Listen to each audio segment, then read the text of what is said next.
Western strikes me as as having a quite remarkable academic structure, very flat. We have a series of schools with deans, but no other formal academic units other than that. Other universities would have departments maybe and faculties, or would have colleges and schools. What are the advantages and disadvantages of this unusual model that we have at Western, and are there any plans to restructure? Yeah, you and I, Kevin, touched on this last year when we spoke a little, when we were talking about, we have questions from a number of our colleagues about what changes were underway and the sorts of opportunities or other initiatives that we might be considering. So we've touched on it before. Look, I think that the flat structure that we operate under at the university has served us well. Certainly over the last 3 years during my term as Vice-Chancellor, it's enabled me to develop a very strong relationship directly with the schools, and I think to get a sense of the issues and challenges and the opportunities that schools are dealing with and that they're pursuing. And I think from that perspective, for a Vice-Chancellor, a flat structure can be a great benefit internally to the organisation. I think Vice-Chancellors often in large universities can find themselves somewhat distant from the real activity going on in the organisation, whether it's research institutes or schools. The challenge, of course, is that can be quite a challenging set of circumstances to manage overall, with all of the demands that an organisation like Western Sydney University is facing in an exciting but at times quite challenging and difficult region like Western Sydney, with a competitive environment that we're in, and with higher education policy to some extent in a time of flux. So with all of those externalities, as well as the size and scale of the institution, it can be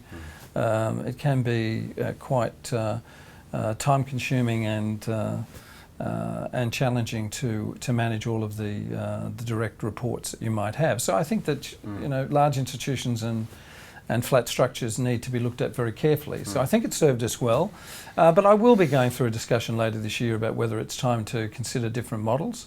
I think one of the other challenges when you have a large number of schools as opposed to perhaps a smaller number of faculties is that when resources are tight, of course, you're spreading them over a number of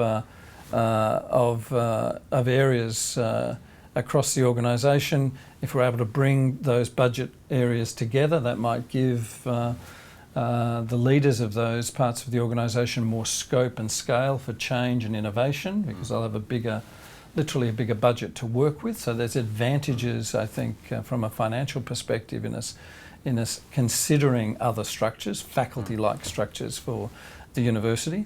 I think one of the other challenges in a flat structure compared to perhaps a structure around faculties is how we encourage innovation and cross-school and cross-discipline collaboration, interdisciplinary teaching and learning and interdisciplinary research. I'm not sure a flat structure of schools is actually the best structure to encourage that sort of innovation. And I think we may, by bringing cognate disciplines together, encourage a greater level of collaboration and innovation than we might have by separating it out. Now, you can look at models across the sector. Larger universities tend to have faculty structures. Smaller universities tend to be able to deal with flatter structures, so they vary across the sector. But I think at a time when we're under the sort of pressures that we're under, then I think it's important that we are constantly looking to innovate and constantly looking at the demands of the changing nature of the workforce, for example, and that our graduates are going to be moving into, and saying, well, how do we better prepare our graduates for the careers they're going to have, and can we provide different types of program and different spaces that will in fact engage those students differently and produce, I think, better outcomes for them in terms of their employability, their careers and their lives. So I think there's an obligation on us to, perhaps more so than ever before, to be looking at that innovation and interdisciplinary collaboration that's critical. I mean, you're in a school, social sciences and psychology actually has quite a breadth of disciplines, I'm sure. Do you see a great deal of opportunity even within your own school for cross-disciplinary collaboration? I think that does exist already. In fact, that if you think half of our schools now in the university are incredibly multidisciplinary. Mm-hmm. So I'm not sure that we would perhaps, I need to be convinced, I think, that there'd be interdisciplinarity benefits to come from a different structure. I would perceive other difficulties that we have at the moment in terms of the flat structure. Like what? It is very efficient, though, I have to say too, to only have one layer of administration before the executive must have amazing resource benefits for the university. Yeah, look, the challenges are out there. One of the issues is if you're not a really well-run school, then it can be a real chokehold in terms of innovation and management. There's the issues, I guess, for yourself as well of having so many reports and trying to, for each of us to have the attention of the Vice Chancellor, which I think we've done very well with at the moment, but it comes at some cost, I would imagine. And there's the issue of resourcing too. Yes, it does spread resourcing so that it means that there's less available for the schools. But you and I spoke last year, I think, about another aspect of the current structure, which is we don't have a well-defined substructure in our schools. Yes.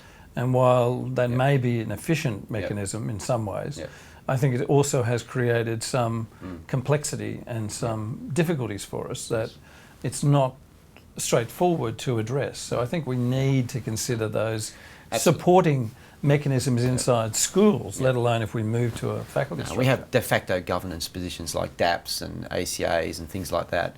They aren't really heads of discipline per se. It's difficult for you, I know, and others to find the person who's the head of a discipline at times. I know as the dean, but I know that from everyday practice. There's no external visibility in that regard. The web doesn't show it. So it's hard for people outside to find our disciplines, to see the success of our disciplines even. Because of our structure, and structures do run things, there's no doubt about it. Yeah, and I think you touched on a really interesting point there as well, and that is our website and how challenging it is, how difficult it is to penetrate it at times, to find information. And I know people often say to me externally where they're interested in a particular area, they want to potentially invest in the university in research in some way or to support scholarships for a particular area of interest to them, and they can't really find it. They wonder, is the university working in this particular area? But they can't find it. They can't find a person to assist them. They can't find a structural answer to their question about what is the university offering in a particular area at a particular time. And that can be quite challenging when they're cross-disciplinary ideas. You know, you talk about big data, or you talk about data analytics as an example of that. And people are so interested at the moment in how do they engage with the university about what we're doing and how it could benefit their organisation or their company, or, for example, how a student can find a course they might like to do that will give them the skills to have a great career utilising data analytics, for example, but not being able to penetrate.